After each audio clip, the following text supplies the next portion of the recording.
అన్నా అది కృష్ణ అన్న, నువ్వు ఎన్నోసార్లు నేను కలిశాను, నీకు నమస్కారం చేస్తున్నాను.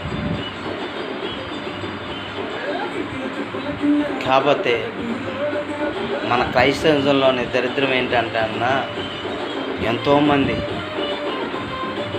వివక్షకు గురవుతున్నారన్న. నీకు తెలుసా తెలీదు? నేను మాలోని, నీకు తెలుసో తెలీదన్నా? నా మీద దొంగతనం అంట కట్టారు, కులం పెట్టి దూషించారు. నువ్వు ఎవరి దగ్గర ఉంటున్నావో వాళ్ళే కులం పెట్టి దూషించారు నన్ను.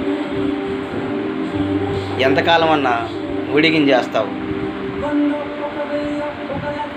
చూడన్నా, మనం చూసుకోవాలన్నా. మన పిల్లలు మనం చదివించుకుంటేనన్నా ఏదైనా సాధించవచ్చు అన్న. ఒకరి దగ్గరికి వెళ్ళి ఎందుకన్నా ఇలాంటి ఇబ్బందులు పడతాం మనం? ఒకడికి అవకాశం ఇచ్చినట్టు ఎందుకు ఉంటుందన్నా? మనం తక్కువ మన చర్చిలు మీటింగులు కాడికి వెళ్తుంటే ప్రతి ఒళ్ళు వచ్చి మనల్ని ఇబ్బంది పెట్టట్లేదన్నా. నువ్వు గమనించట్లేదు అది కూడా ఆలోచించన్నా ఒక్కసారి. నా మొహం చూస్తే నీకు అర్థమైపోద్ది అన్న నేను ఎక్కడ చూసావు నన్ను. ఎందుకన్నా? ఏం సాధించావన్నా? ఏం సాధించలేవన్నా. ఎందుకంటే నీ ఇంట్లో నలుగురు చదువుకుండవచ్చు, నా ఇంట్లో నలుగురు చదువు ఉండొచ్చు, కానీ మిగతా వాళ్ళన్నా నీ పొజిషన్ బాగుంది, నువ్వు చదివించుకుంటావు. వాళ్ళ పొజిషన్ బాగుంది, వాళ్ళు చదివించుకుంటారు. కానీ నాలాంటి పరిస్థితి ఏంటన్నా? ఏ కాడికి కూలోడికైనా సస్తమేనా ఇక్కడ?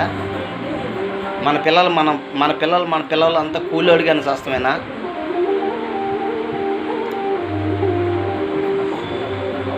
ఎంతకాలం అన్నా ఇంకా ఇట్లా? మనందరం ఒకటే అవుతానే కదన్నా. మాదిగా అని వర్గ విభారం ఎందుకన్నా?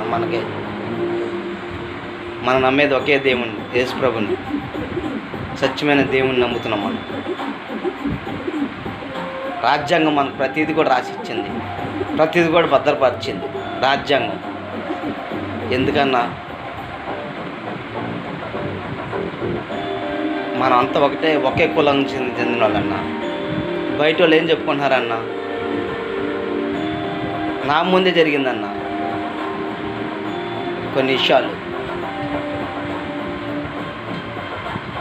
నీకేం తెలుస్తుందిలే అన్నయ్య, కార్లో తిరుగుతున్నావు కదా, నీకేం తెలుస్తుంది కింద బతుకోవాలి.